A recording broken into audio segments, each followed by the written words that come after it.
Hello, everybody. Welcome to the Buckeye Weekly Podcast. I'm Tony Gerdeman here, as always, with Tom Orr. Tom, how's it going? Tony, the internet here, a lot like both teams' performances, a little uneasy, a little uneven, but okay so far. We're gonna give it our best effort. The internet has been fantastic at times, and then as we're getting ready to go, it's like, we don't know.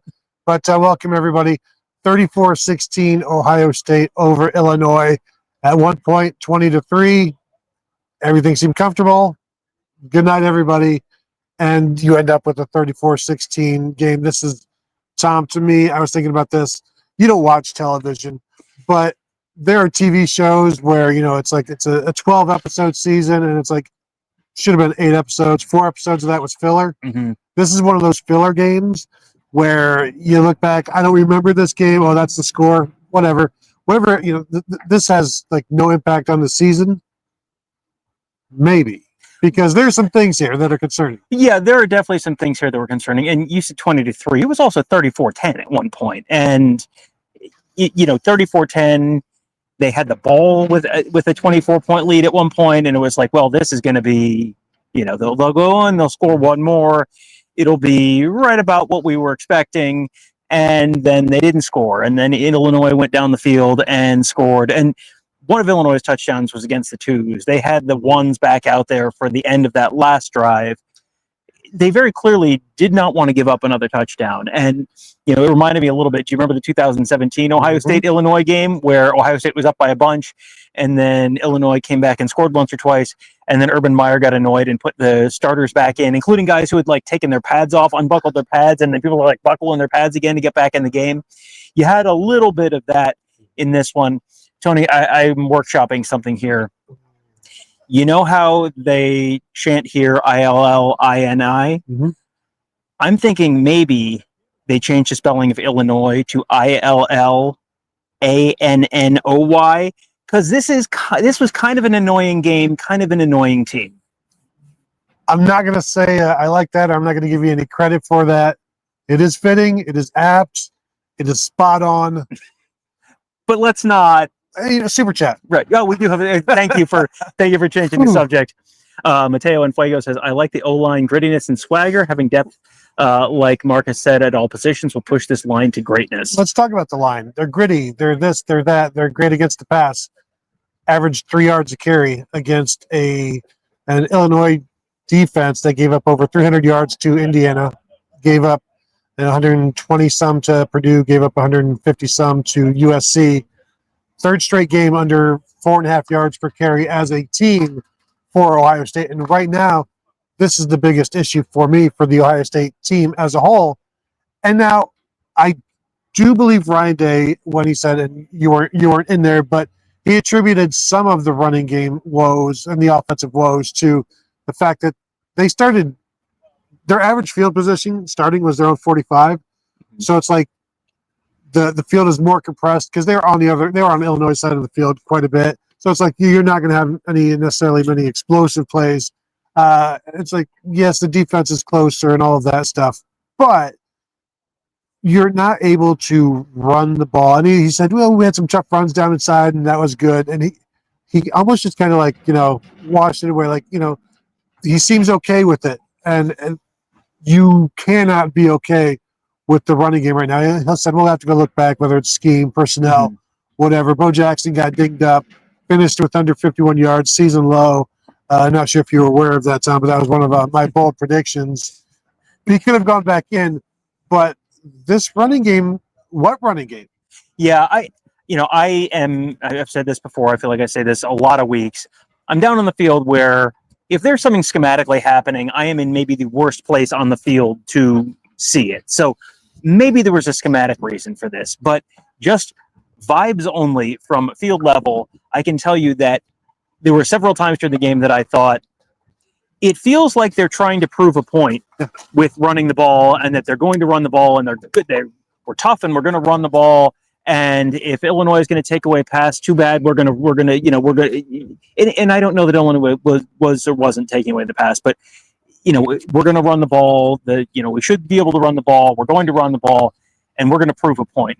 And you just kept thinking, you're proving a point about how you can run the ball, but not the one you want to prove. It felt like it was consistently the point was, yeah, they really can't run the ball the way they want to, and there wasn't a lot of explosives in the passing game, and they couldn't run the ball. And you have to give Illinois credit. Illinois is not Illinois came in as the number 17 team in the country. They're probably going to leave as something in the top 20-ish range or so. And this is a road game and all that kind of stuff. But I think this is not an Ohio State team. They're number one in the nation. I think everyone should be feeling reasonably good about this team. But I think there's also stuff you can look at and go, yeah, I think that's a concern. The defense was pretty solid again. The offense, this is several weeks in a row that I've kind of gone, boy, I bet they'd like to be able to run the ball better than they can. They have been able to. You can't be happy with this. You got two guys under 50 yards rushing, and C.J. Donaldson averaging 3.5 yards a carry. Bo Jackson averaging 4.7. Again, ever since Bo Jackson has been inserted in the lineup, 3 straight games now as a starter, under 5 yards a carry. It's not good enough against a team that has been run on. And so the stubbornness with the 13 personnel and the 14 personnel and the 12 personnel, keeping the tight ends out there when, well, we were in a lot of short, I'm sure this is an answer coming. We were in a lot of short yardage situations, so those are going to lead to short yardage runs, which is true. But what about when you're in short yardage situations, just go with your regular offense, and maybe you might get some. Well, yeah, I go back to the Michigan game last year where the issue was they're in, we were backed up a bunch, so we couldn't run our offense. Now they had the ball too far down the field the other way, so they couldn't run their offense. And it's like, and I don't want to, I wasn't in there. I don't want to oversimplify what Brian Day was saying, but it feels like they're coming up with reasons why they can't do stuff. And at some point, if you can't do certain things over and over again, and it's the same thing, then at some point, the reason is you can't do it. And as you said, he's going to look at scheme, personnel, whatever it is. But whatever it is causing them to not be able to do this. Yeah, and I'm partly giving some leeway here that there's no reason to get crazy creative or even overly creative when you can come in and be up 20-3 at the half and just suffocate it. Like we were talking up in the press box, like I know people are unhappy right now, but some people want a serial killer that's just stabby, but this Ohio State is just pillow over mouth. It's like the most boring type of true crime there is, and yet it's like, well, it's still effective. The pillow is undefeated. Like I would like to give them some, just maybe that's what it is. Now the defense grew, but they grew because they had to, because it didn't work.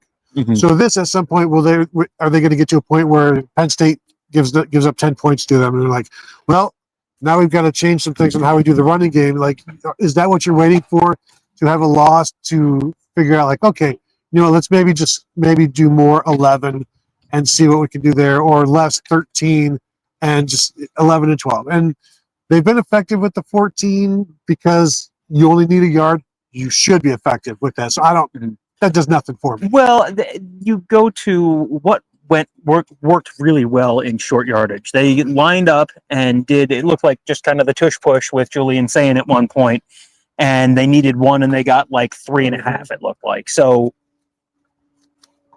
a couple weeks ago, I said that play was getting discussed in terms of being outlawed in the NFL because it was too effective. You're allowed to use things that are too effective. Like if it's legal, that actually is a reason to think about using it more, not to use it less. And I'm sure they don't want to have Julian Sayin taking a bunch of hits because he's important in a lot of other areas. But also, if you got to pick up the first down, I'm sure if they need to pick up the first down against Penn State or Michigan or, a game like that, I think you're probably going to see Julian Sayin doing that, and that's fine. This was a game where Ryan Day coached a lot of this game like, well, we're going to win this game. You're on the road against a top 20 team, and we're going to win this game, so we're going to coach it a certain way, and you're not going to sweat all the little details. you're not going to worry about style points is maybe a better way to put that. But also, you kind of want to see some of this stuff happening a little more consistently. You'd like to see it happen before they get to Penn State, but maybe it doesn't happen until they get to Penn State, because next week you're on the road at Wisconsin, who is not very good. And then the week after that, if you're wondering what the noise is, they're loading the Ohio State equipment truck about 100 feet that way. And then if the week after Wisconsin, they're off. So they have time. This was one of the games that was one of the 5 losable games that we had on the schedule for them before the season. They're through 3 of those right now, and they're 3-0, and none of them were close. They covered. They not only won, but they covered in all 3 of them. They won by, technically this was 3 scores, because they didn't get the 2-pointer at the end. They won the Washington game. They won the Illinois game by 3 scores. So they've done what you wanted. If you told people before the season they're going to beat Texas by 7, they're going to go on the road, they're going to win, they're going to beat Washington by 18, they're going to go on the road, they're going to beat Illinois by 18, everyone would have taken that with a smile on their face. But now watching it, it's like, well, not like it's this. Good. No, not like that's fine, but not like that. But this is also a game that is immediately forgettable once you move on to the next game. And I promise you, go through and look at all the Ohio State national championship teams, non-national championship teams.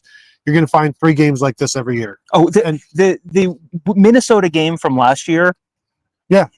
The Minnesota game from last week. I mean, well, it'll be out of your brain so fast. It'll be like, did they play Minnesota that year? What the 24-17 Minnesota game, was it 2 years ago? Like, yes, the next to last week before the Michigan game. Yes. Here's one, Tom, that let me see how you feel about this one, because I thought this was, I'm not going to say anything. A member of the media, I could give his name, but I'm not going to throw him out there like this. He was sitting next to me. Can I guess? No. Yeah. And he was like, I was thinking to myself, and I set it up in the press box, this is a very Kyle McCord game. And he looked 34 points. That's about, that's Kyle McCord offense. But also, I'm wondering, as you're talking about Julian Sayin, we're talking about him, how much is he being limited by all of these tight ends? And what is happening to his ability to spread the field when it's so compact, or you've got 2 receivers because you got other guys staying in, or it just is the passing game being limited by the number of tight ends? Certainly it is, because there was one, it was the tight end, the shovel pass to the tight end. It's my least favorite play in all of sports. I prefer intentional walks to shovel pass. It is so rarely effective, and in that situation, you knew they had to pass. They're 4 yards short of the goal line, and they had 4 tight ends in there or whatever. You knew they're going to throw the ball. If you're going to throw the ball, right? If you were looking from the opposing sideline and you're looking and you don't see Jeremiah Smith or Carnell Tate out there, are you saying, "Oh shucks, I was hoping we would have to defend them"? Or are you saying, "Thank goodness they have," whichever tight end you want to name as your 3rd and 4th tight ends in whatever situation it is, you got those guys out there instead of Carnell Tate, Jeremiah Smith. That to me feels like you can sit there and, I'm not going to pretend I am the football mind that anyone in the Ohio State coaching staff is. However, I also kind of think if the person you're playing against is looking at what you're doing and going, "Oh, thank goodness," I would consider doing that. Whatever that thing is, regardless of what it is, I would consider doing it less. Are you taking Caleb Downs off the field in goal line situations to put an extra nose tackle in? No, because he's the best player in your defense. Right. So of course you're leaving him out there. How often are you taking Sonny Styles off the field? Not very often. How often are you taking Arvell Reese off the field? Not very often. So why are you taking Jeremiah Smith and Carnell Tate off the field? I agree completely. And then to tell you how bad things, like Nate Roberts got a carry at fullback. That's how deep they're going. You're giving the ball to your freshman tight end, trying to figure out the short yardage. He picked up the first down. So again, I'm being critical here of things that are working, and it's just the worst. It is the absolute worst. Who was the head coach a couple of weeks ago where they won the game and somebody's in there basically Brian Kelly. Yes, yeah, okay. And so I don't think you want to be on the same side as Brian Kelly in literally anything. But so. Ryan Day, I think the first question was, you guys started slowly today. He's like, well, what did we do? Was kicked field goal on the first drive and then scored on the second. Mhm. It was 10-0. Yeah. Right away. So I wouldn't say we started slowly, but it's coaches are like, I won a game on the road in conference play. I don't care what you have to say, and in a respectful way. Like, this is so much better than rushing for 300 yards and losing. Right, for sure. And I don't think anyone would contest that. And, I also, let's make the point extremely explicit here. If Ryan Day is saying that, Ryan Day is saying that in a very different way than Brian Kelly said that. And that's no accent. Yeah. They're from the same part of the country, so they should have the same accent. Ryan Day has not developed a Southern accent for some reason. So, but no, it's you have to look at this from yes, you're happy you won on the road. However, what is the first thing Ryan Day says every week? We're not good enough. We got to get better. So you have to also sort of accept the fact that when you do look like you're struggling in some places, that people are going to ask about the fact that you do have to get better. You're not as good. You're not where you are right now is not good enough to win the national championship, and that's the stated goal. So, I sort of struggle to strike the balance between Ohio State fans absolutely losing their minds on stuff where it's like, this team literally just won the national championship this calendar year, and they're undefeated, and they've covered every game, and they're the number one team in the nation, and they're through 3 of their losable games already. You should be able to kind of take a deep breath and sort of like trust in the coaching staff and trust in the players. And, this game was really broadly very much in line with what you and I were expecting as well, where we both picked 38-13 and they were 4 points shy, and Illinois had 3 points more than that. And, Illinois easily could have scored touchdowns, and Ohio State probably could have been a little more aggressive on, the first drive. He kicked the field goal on 4th and 2, which I get it, but also that's something that Ryan Day wouldn't necessarily always want to do. But this is sort of broadly in line with what we were sort of expecting. But this was not an Illinois team that played particularly well. I was expecting 38-13 against an Illinois team that played, a solid game. And man, oh man, I can tell you on the Illinois side of the building, oh boy, is the consensus not, we played a pretty solid game. It was like, oh man, Brett Bielema said, I don't think anything else could have possibly gone wrong in that first half. Well, and this is my thought I assume his perspective is, we gave this game away. They had 3 turnovers, 2 turnovers on downs, and you lost by 18 points. Like, give me those 3 possessions back and one of those 4th downs, and I'm going to show you a different outcome. That's the message that you go into it. Moving forward, this game was over at the half. But you still got to play, right? And they did, and then you just kind of go through the motions. But overall, you throw an interception, which again, bold prediction. We got that one right, and then the 2 fumbles. Kaden McDonald, and I don't know if we've got that one ready, but we'll talk about it a little bit later. Kaden McDonald was asked about his fumble. He's like, I'm a big guy. I should be able to take it from a running back anytime I want, and he did. But Illinois gave the ball up, and I want one quick thing back to the running game, because this is something that Ohio State needs to get better at the running game. How do you do that? You work on it in games. Like, you work on it. Because, Tom, right now, this running game, if I set the over-under on rushing yards against Michigan at like 82.5, because they're not rushing for 100 yards against Michigan or 150 yards against Michigan right now. No, I think with what they have right now, no, they're not rushing for 100 yards against Michigan. We'll see what they have later, because I am fully expecting.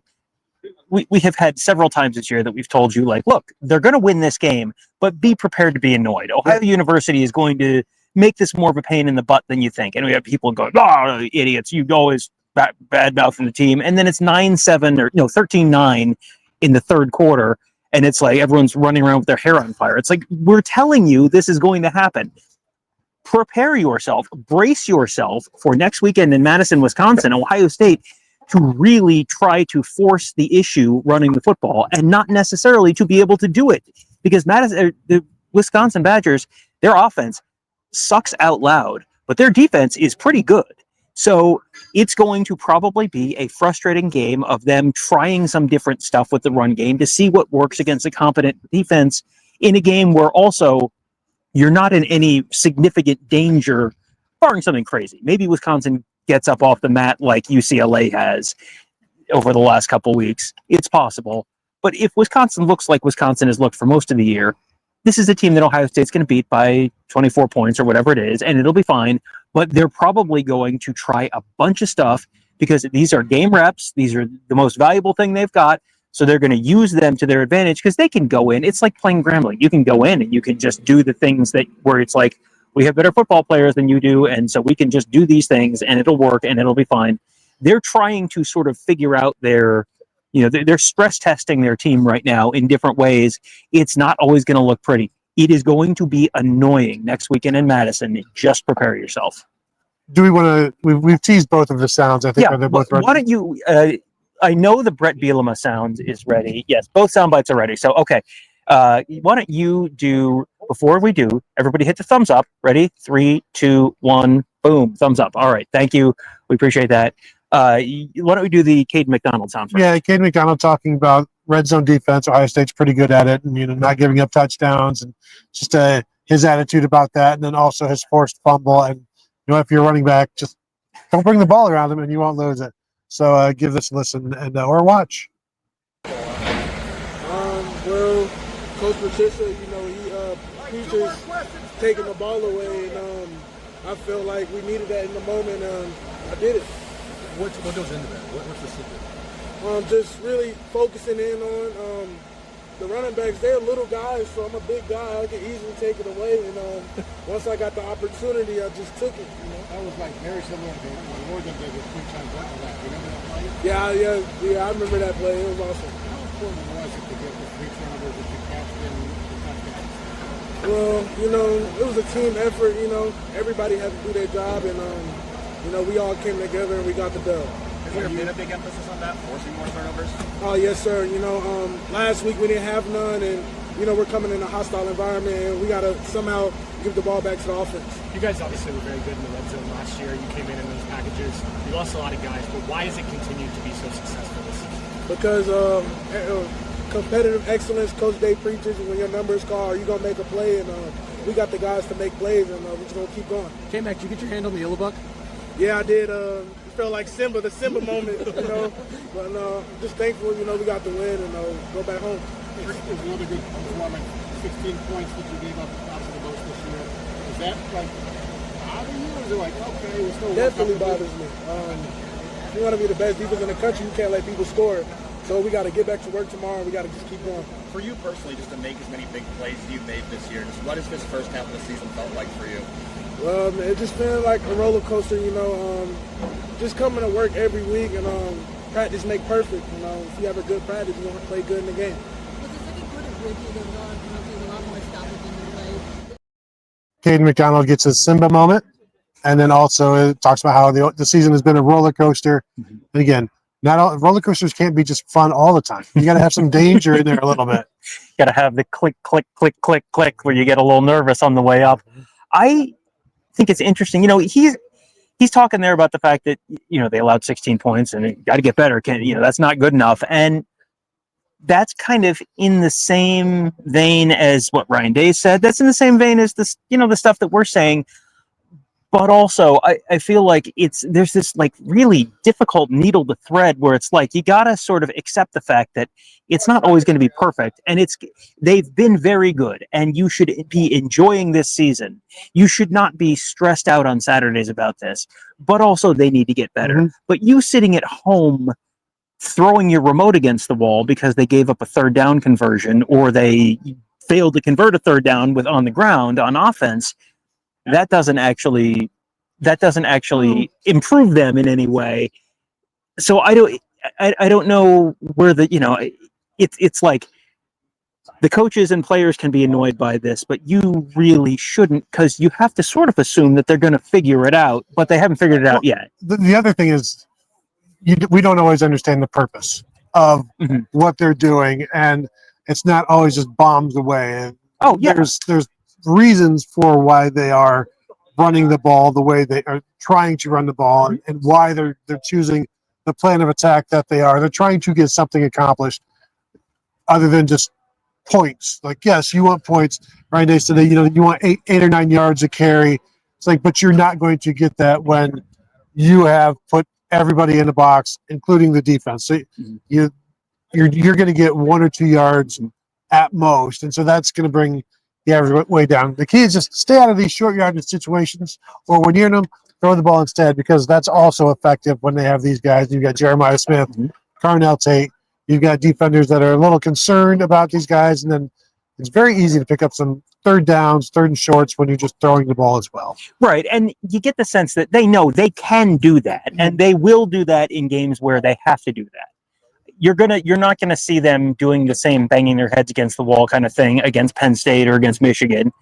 You're gonna see them if it's third and goal at the 2, second and goal at the 1, whatever it is. If the slant to Jeremiah Smith is open and it's in the fourth quarter against Penn State and it's a 1-score game and they need to score, you're going to see that because it's going to be there probably. Right.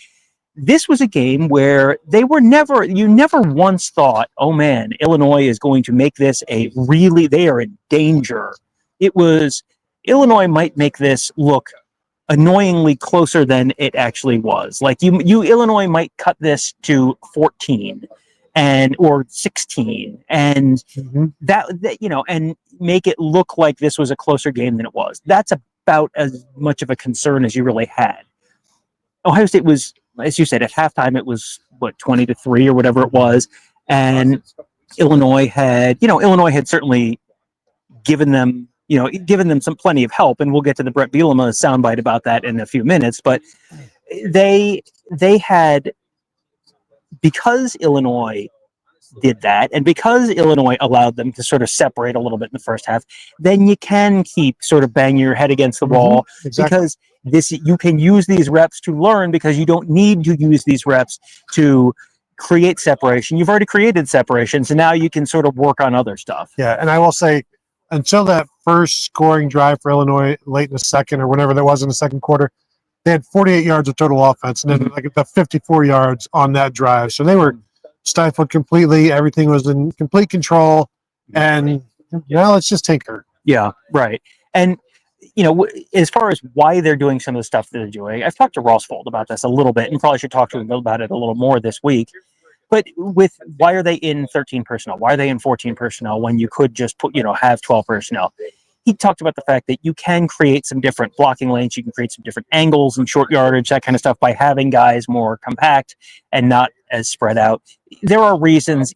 They're not just doing stuff because you are smarter than them at football sitting on your couch at home.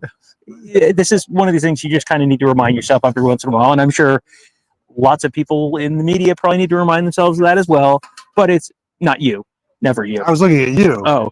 But it is something that is frustrating, but there is generally a purpose for the frustration. Yeah. I do want to get to Brett Bielema. He had this is going to be sort of 2 sound bites back to back. The first question was just about Ohio. It was an interesting thing because he was asked about the pressure on Ohio State to be perfect, and the answer went a totally different direction. But one of the things that he brought up was that tempo was working for them and they should have used more tempo. And later on, he talked about the fact that running tempo slows down the numbers of looks that you get from the Ohio State defense. So therefore, I'm guessing you're going to see more opponents running tempo. So the first question, you'll hear kind of a follow-up question as well. That's Rob Aller from the Dispatch, where the follow-up question, if it's kind of hard to hear, is about Ohio State playing conservatively because they have the defense they have and they don't have to go absolutely pedal the metal all the time. But first of all, the pressure on Ohio State to be perfect. Well, I think, there are 5 games into it. I knew I actually wanted to go tempo the whole freaking game because they couldn't do with it, right? Like we were doing a lot of really good things. So in retrospect, I think we could have done that a little bit sooner, a little bit quicker. Our quarterback's really good with it. But they got good players all over the place. Matt's obviously a very talented coordinator. They got really good personnel. But it seemed like when we went tempo that things really began to work our way. We just needed to go to it probably a little sooner, a little more often. They've been playing in Columbus, just saying it's almost trestle ball. Mm-hmm. They're playing a little more conservative than people would think. Is that the luxury that a defense like that can give you? You know, I don't need to give Ohio State any advice. They're doing really good. They're ranked number 1 in the country. They're a pretty good football team. They got a lot of good talent. Their coach is exceptional. They got a lot of really good players. Their kicking game doesn't give any flaws. Usually, in my experience, right, when you got teams like that, you can find something, but they just, last week that punt scheme they ran, just kind of, they're very creative. I think Ryan keeps them on edge. I'm excited because they're a Big Ten team, and I think they can do a lot of things nationally that continue to make our conference what it is. So first of all, you're thinking to yourself, why did the audio drop out there in the middle of that first soundbite?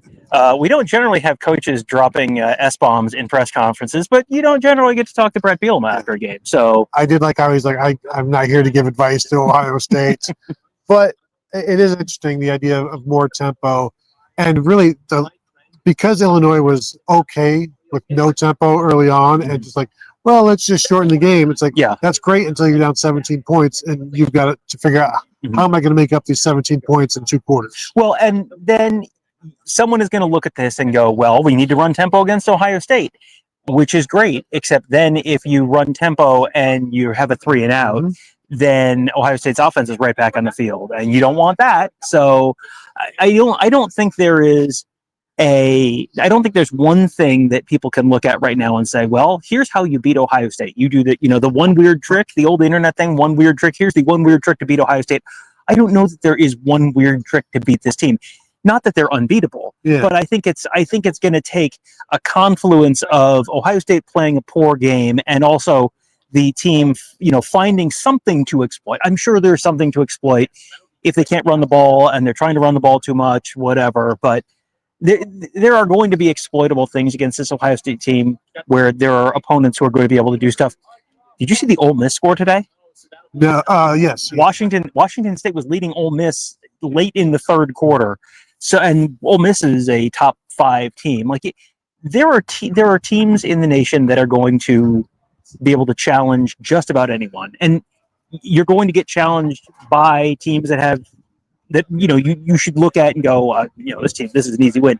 I got to tell you, the UCLA game, I saw 0 seconds of UCLA Michigan State today, but UCLA seems to be making the biggest comeback since Lazarus. So, that one, who knows? That could be a weird one. Rutgers could be a weird one. I mean, you never know, but Ohio State is simultaneously not at the point where they need to be to win the national championship, but also about as well positioned as anyone. I don't know that there's any team in the nation that wouldn't trade places with Ohio State right now. No, and when you're talking about how do you attack Ohio State, the things that were working today were attacking Devin Sanchez, true freshman corner who is only going to get better, and who's only playing because there's an injury, right? And so you had that. They were also attacking Arvell Reese in pass coverage, and he had maybe 2 or 3 receptions. Like, you can't live off of that. Right. So yeah, it's very tough to find ways and opportunities to get after this Ohio State defense. You'd like to have short yardage, and it's if Ohio State had like a Drew Chrisman or a Cameron Johnston that could pin teams back at inside the 5 or the 10, this defense would be lights out. Instead, the opposing offenses rarely have to start inside their own 15. I think maybe the only time they did today was on a kickoff.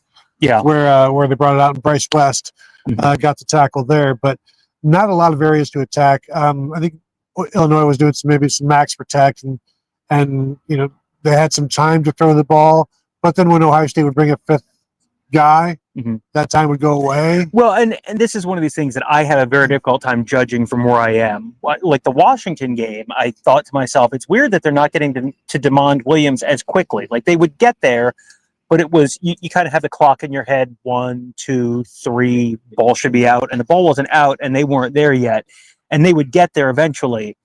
You kind of had the same thing today where you expected, I've got my camera on Luke Altmaier ready to throw, and I'm waiting for Caden Curry to come in, or I'm waiting for Arvell Reese to come in, and you're 1, 2, 3, and they're not coming in.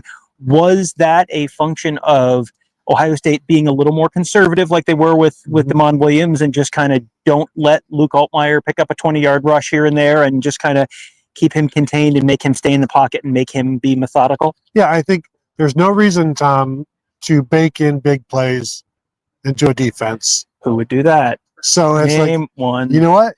If you want a 13-play drive, have at it. Mhm. Because if you score, good job. You've just taken up half the quarter. Mhm. We're okay with that. That's kind of Ryan Day's thinking. Mhm. And generally a 13-play, 12-play isn't going to, it leads to the red zone, which is also bad. Right. I'm looking at the number of long drives that Illinois had today, and there are some wild ones on here. 10 plays, 22 yards, ending on downs. What?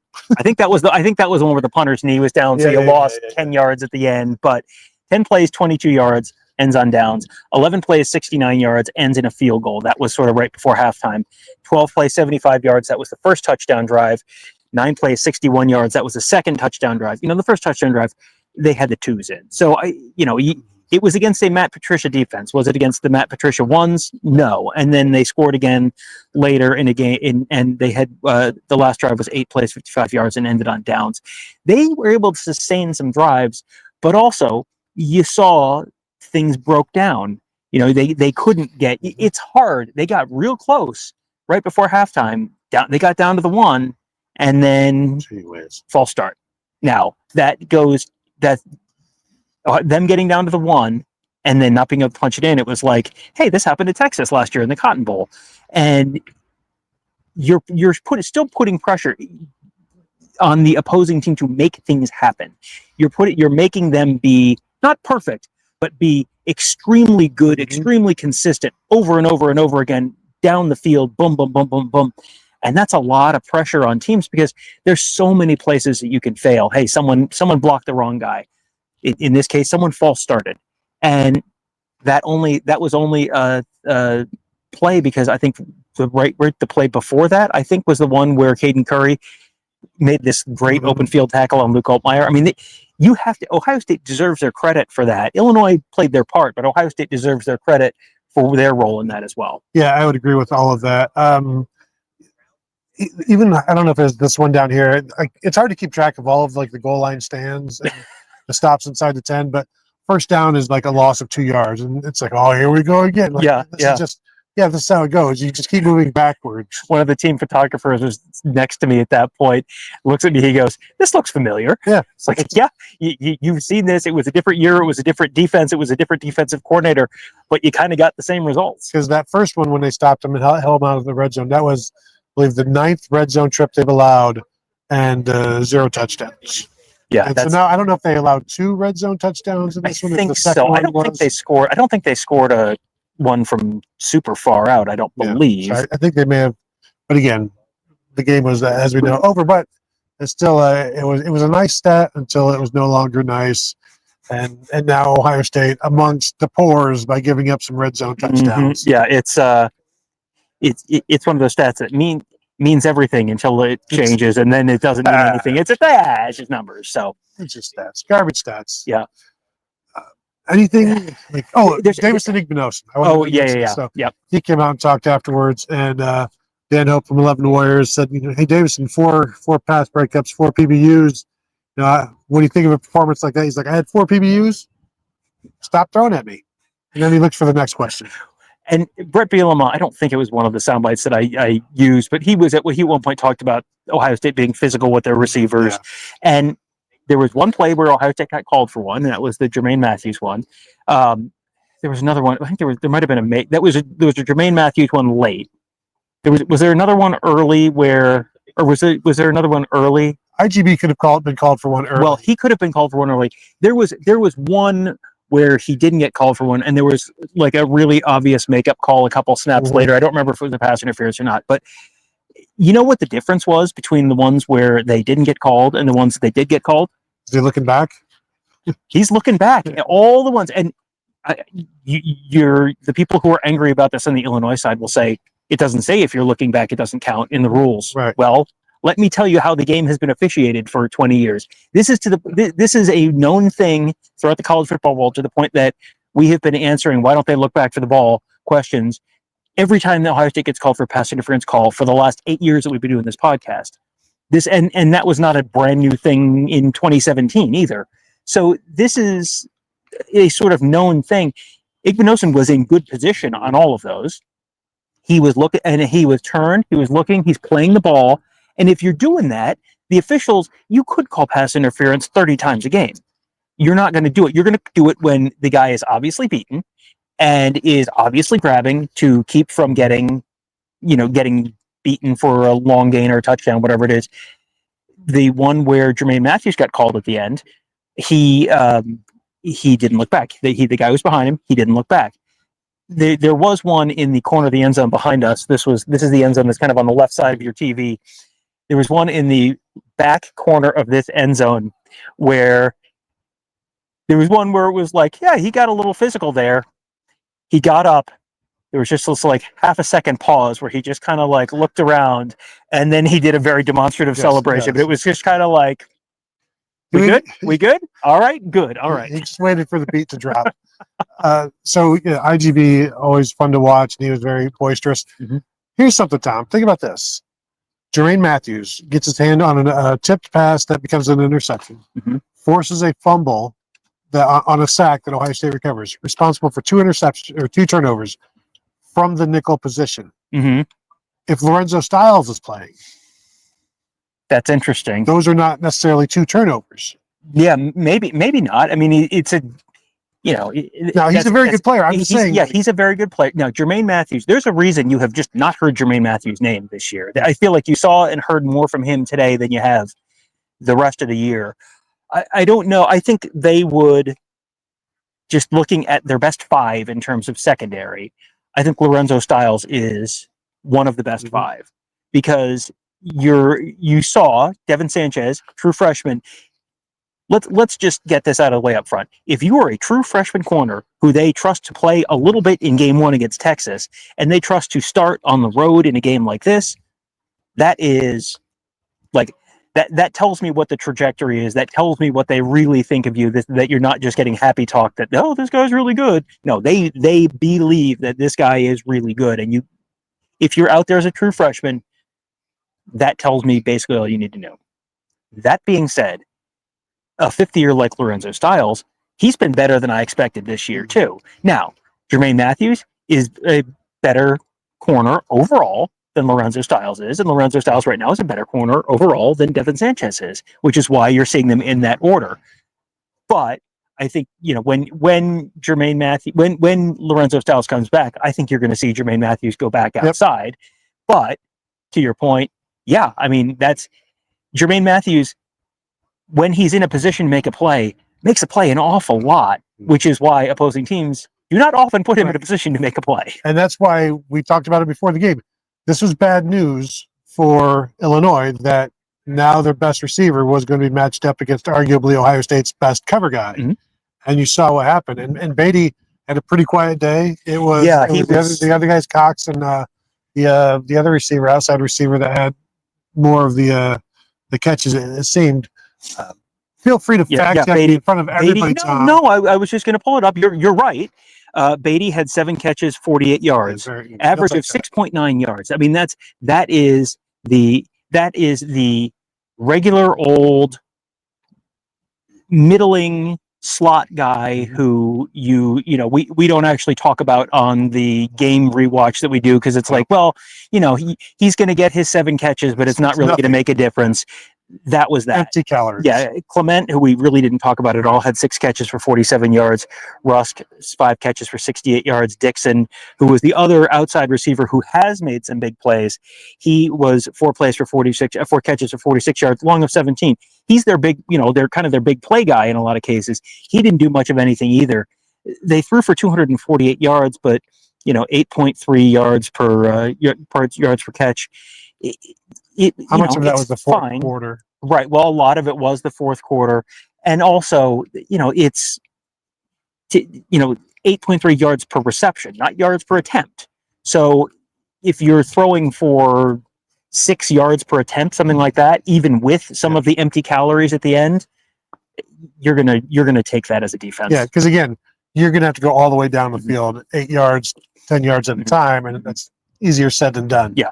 One thing we did have not talked about Ohio State special teams a lot in this game. Jaden Fielding made his field goals. That was good. Kickoff coverage was good. That was good. Am I crazy, or did they have 2 separate delays of game on punts? Yeah, and I think Illinois was doing something that they were concerned about. Right. So they were having to move around, and then it was basically because they were out of timeouts the first time. I don't know if they're out of timeouts the second time. So it's just I think they had one left the second time. Didn't want to waste it, so it's just like, let's just take the 5 yards. Let's get set, because it looked like Illinois was trying to come after something. So then they would shift, and it didn't look like everybody was quite sure, like maybe on the sideline, that they liked the look. So you just got to bite the bullet on that one and take the 5 yards. Well, and you would absolutely rather have a 5-yard penalty than a block punt or something like that. Yeah, that's another one where it happened once, and I just kind of thought, well, these things happen, and then it happened again, and it was like, am I crazy, or did that happen twice? Which is weird, but this is a game where so much of this game was, unless Ohio State does something really stupid, Ohio State's going to win this game by a couple scores, and that's what that's all they really need to do. I think it was after the second delay of game where I suggested on Twitter, this is why teams need special teams coordinators. It's an unpopular opinion, but it works 60% of the time. It works every time. And I'm just thinking through if there was anything else that we needed to touch on before we wrapped up. There was something else that I thought earlier. Are there any questions in the queue? Yeah. Do we have questions in the queue that we want to get to? Can you read those questions, Tom? Yeah, maybe. Let's see if we have start questions. Let's see. Jordan Kapler says, how many Tony Gerdermans would it take to cover Jeremiah Smith? Where is the ball on the field? If the ball's on the Ohio State 25, an infinite number. If the ball's in the goal line, I think you might be able to cover him with 5 of you. Have you ever seen like the simulations of like one Godzilla versus like a 1,000 knights? And it's computer simulation, and it's just like Godzilla just like smashing up all of you. Like it's like, how many of me? Basically, you could cover me with standing up, cover me with the end zone, right? All of me is with the end zone, and then just throw a jump ball. And it's like we're still screwed. You need to run a thing where one of you sits on the other one's shoulders. I don't think that's legal. I'm pretty sure, in fact, it's not legal. What would be great is if we did knock the ball down, we would definitely all 4,000 of us be doing an IGB celebration. Oh, 100%.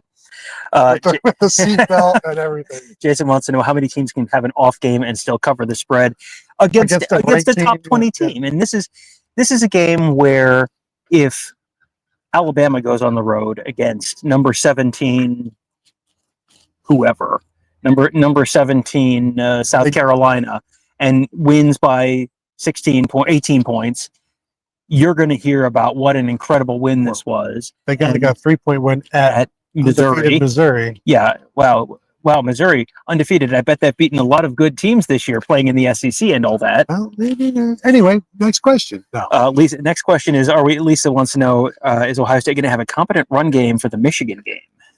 You know what? They may have a competent run game by the Michigan game. That doesn't mean they're going to have a competent run game for the Michigan game. Those are 2 very different things. Yeah.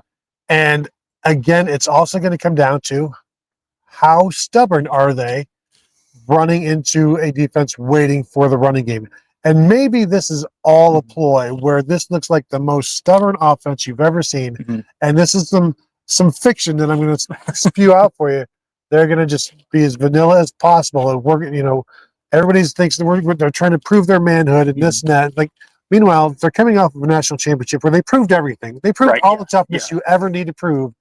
And it's like, no, we're gonna run the ball up the middle for the next 8 weeks or however long it takes until they get to November, and then they're to Michigan, and then by then it's like, you know what, let's open it up a little bit and run some tempo in Michigan, which they don't care for, and throw the ball around, but then also maybe run the ball while things are spread out. It's a crazy, crazy thought. Ryan Day proved answered every question that he needed to last year. He won the national championship, and he found out where Lou Holtz was, because Lou Holtz was at the national championship game. So, I mean, you answered every question on that one night in Atlanta.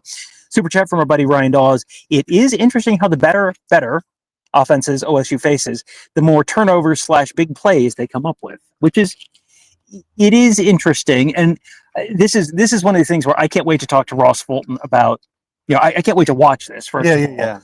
but then also to talk to Ross Fulton about this on one of our scheme shows on the morning show this week. Are they continuing to do different stuff? And then how did Illinois' tempo, Bill talked about it, the tempo made it more difficult for Ohio State to do all sorts of crazy stuff and do more, if you're running tempo and you're snapping the ball at 28 seconds on the play clock, that gives Ohio State a lot less time to line up in one thing and then shift into something completely different and to get these calls in and all that kind of stuff.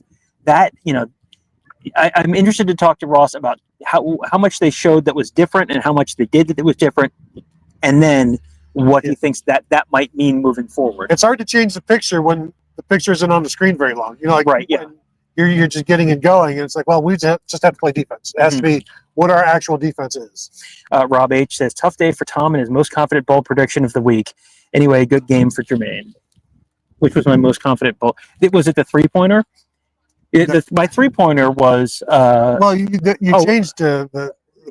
Well, I changed... The one thing was... Yes, the one... And Jalen McClain did not. But the first thing that I looked at this week was Lorenzo Styles is going to be busy at the Nichols position, and then he was hurt, so that one didn't hit. I did text at one point to Tony. My three-pointer was Illinois kicks a sad field goal, which is defined as a fourth quarter down by more than 24, does not change the number of scores needed to tie or win. And Ohio State was up 24, had the ball. All they had to do was score a touchdown, and then have and Illinois had enough time to go down the field and kick a field goal to. Have we got points on our last drive. It was like I could see it setting up, and then they didn't do it. Arvell Reese had a sack, knocked it back 10 yards out of field goal range. Well, and then Ohio State didn't score the first thing. I was going to be really annoyed if they were up exactly 24 points. You hate to see it. I do. You don't seem to, but I do. Treebuck says, I would really like to hear an announcer go, holy smokes, just one time after an OSU punt. I'm with you. They have. It's been a while. Like, holy smokes! No, because again, we're joking up in the press box, like basically, like here comes a 38-yard boomer. Like the thing is just like kick it high so we know where it's going to be. Let's get the defense on the field. Like Ryan Day is love of average kickers and average punters at this point. Is interesting because they could be better, but exactly like how much energy you're going to exert to go get punters when he thought they've got two Australians, so that's energy exerted. But for Joe McGuire, and again, he does what they want him to do. Although he put one out of bounds today, he's put others out of bounds. And there was one that was a touchback. They kicked from the 40. They kicked from the 41, which is not something Ryan Day is generally going to do. But it was right at the end of the game. And it bounced at about the 2, but then Devin Sanchez was almost there, but didn't quite get there. It is not a weapon. And if they had a Troy Taylor, this defense would be giving up like 3 points a game instead of 6. Yeah, because this is a defense where, you'll play bad defenses where the opposing team punts the ball, and it's like, my dude, that extra 12 yards of field position is not going to make a big difference. This is a team where if you have to earn it, you have to continue. They're not giving up big plays, and if you have to go methodically down the field, first down by first down, having to do 2 more first downs, that makes life a lot more difficult.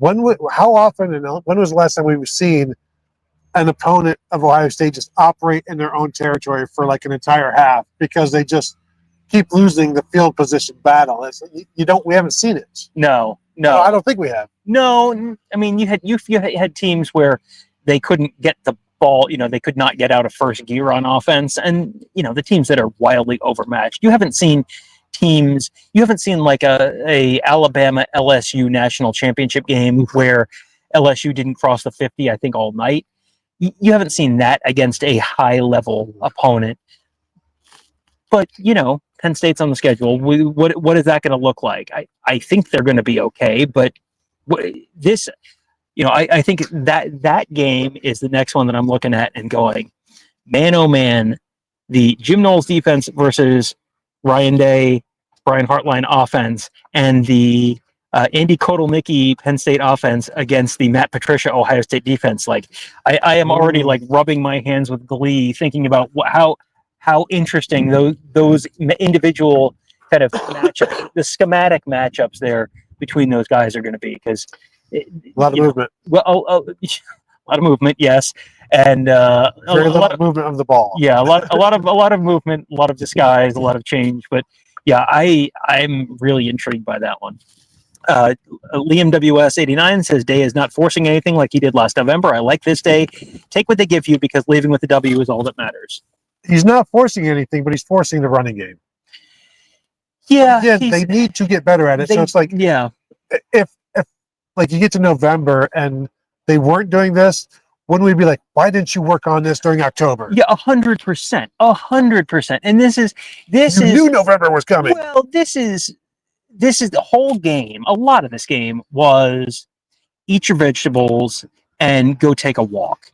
And like, well, I don't want to. I want to just throw passes, and I want to sit and eat my potato chips, and I want to sit on the couch and watch TV. And it's like, well, if you get up every day and you eat your vegetables and you take your vitamins and you say your prayers, Brother, then you can be a Hulkamaniac and you can be a national champion too.